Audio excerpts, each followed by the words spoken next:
Hey guys, I thought I would just give you a rundown on how I make my own potting soil and seed starting mix. Um, I use cocoa coir. It's the basically this is what you want to start with. Start with some cocoa coir or some peat moss. Peat moss is cheaper, but this breaks down about in about 4 or 5 years. Peat moss takes like a long time. I think it's been around forever. So, anyways, environmental wise, this is probably better to go, and it's a little bit more expensive though. So basically, you're just gonna start with this. You just add water, and the brick will just break down and become. It looks just like soil, but it's not. It's cocoa coir, and what that does is it absorbs all the water.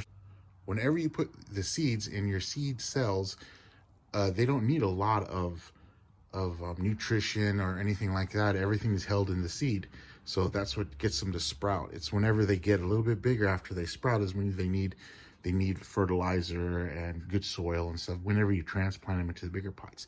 Anyways, so what you want to do is grab some vermiculite, and then from there, that's the seeds. That's all you need for seed starting right there. You just put them in the cells, boom, and you're ready to go. After they grow, they get bigger. You want to transplant them into bigger pots like these. Is a 4-inch or 3-inch pots, and this is all I go. And then you want them to have better soil than just the seed starting mix.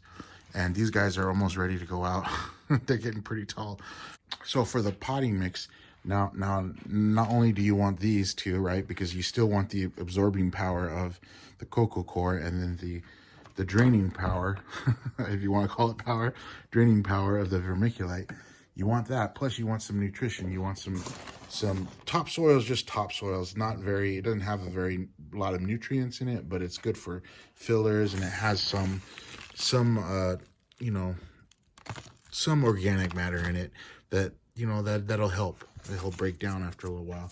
And then, but also you want to put some compost. And then if you want, also, you can throw in some garden lime. I like, just put a little bit of garden lime. It'll help with the calcium and stuff like that the plants need.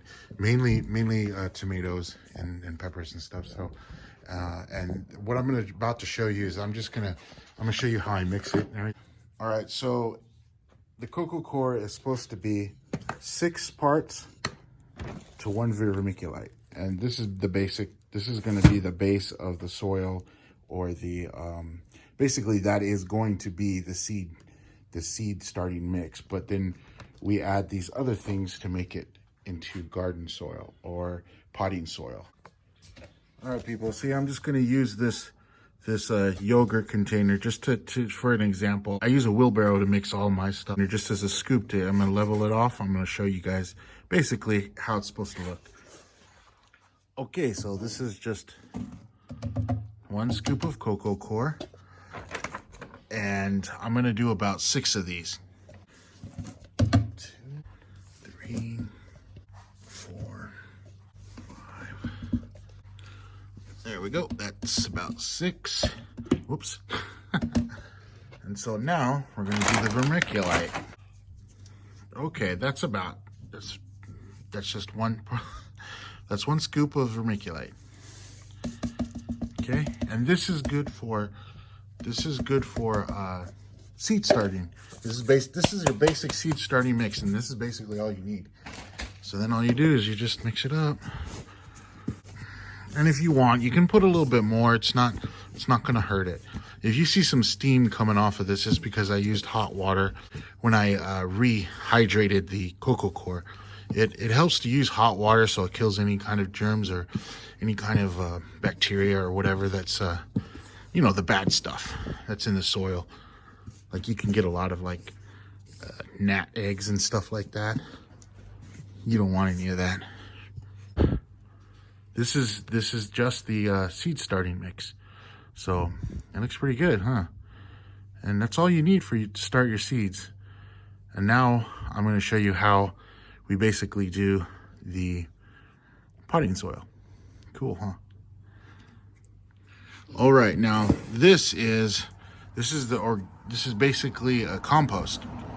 This is just 1 scoop of compost, and you can put a little bit more if you want, but I usually just kind of keep it simple because the plants that are in your that are growing in your pots, they don't need like a ton of stuff. You want to be able to just let them grow good and, you know, naturally and stuff like that. Instead of using compost, you can use a low-level fertilizer, but I wouldn't use anything too strong because you don't want your plants to go crazy in a pot, especially if you're going to be planting them later on in the ground. But you know, it's kind of up to you. Maybe you want to experiment it, you know, with it. But there we go. Nice, huh? It's looking pretty good. Okay, let's do the topsoil now. You know what? I'll go ahead and do the lime first. Okay, so this is the lime. This is actually might be a little too much, but I'm not gonna. I'm gonna be adding a little bit more to it, so it's okay. See, I have a little bit left on here. I'm gonna go ahead and dump it back in. Anyway, so this lime is just basically good calcium for, especially for like tomatoes and other plants that use a lot of calcium. So but yeah, this is gonna make it really good. It's kind of like a little bit more fertilizer, but it's not like hardcore fertilizer. It's all good. Yeah, nice, huh? Look at that. It's coming along.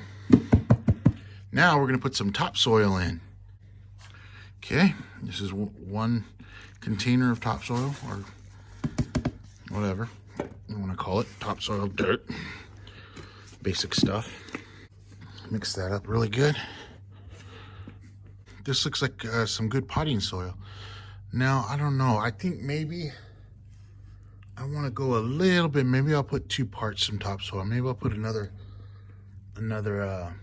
cup because it looks like it could use it. There we go.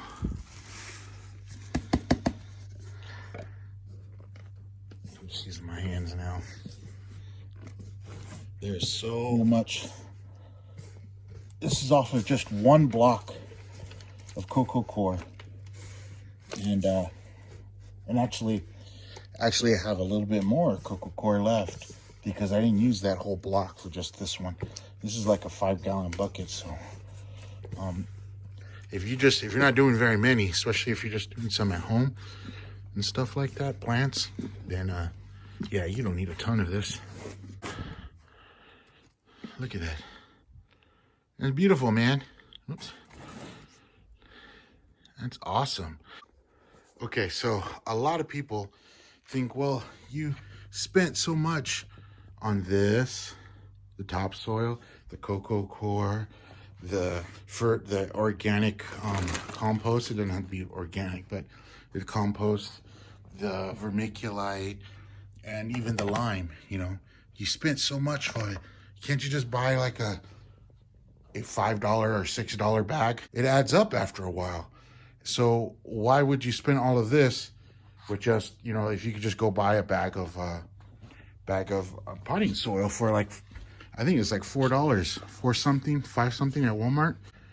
So number one, the reason why I do this is because it saves me money, because I won't have to buy any more potting soil or seed starting mix for a long time. I still have a lot of vermiculite left over, a lot of lime, a ton of lime, topsoil, 1 bag of topsoil, and some compost. And I still have a brick of cocoa core. Okay, so I just popped this up on the table just to show you basically. And this is one of the, this is about, I think, a 3.5 inch pot here. Yeah, and see, so that's basically it. And that's for 1, so I got a lot left. So yeah, I can't wait. I'm gonna go plant some more seedlings here, and I hope you guys like the video, and like and subscribe and everything, and hopefully I can get you some more tips later. Yeah, just get out there and just go buy all your stuff. I know it might be a hassle at the beginning, but if you get all your stuff, and then you guys can rock and roll and create your own starting mix and potting soil, right? It'll save you some money. All right, adios.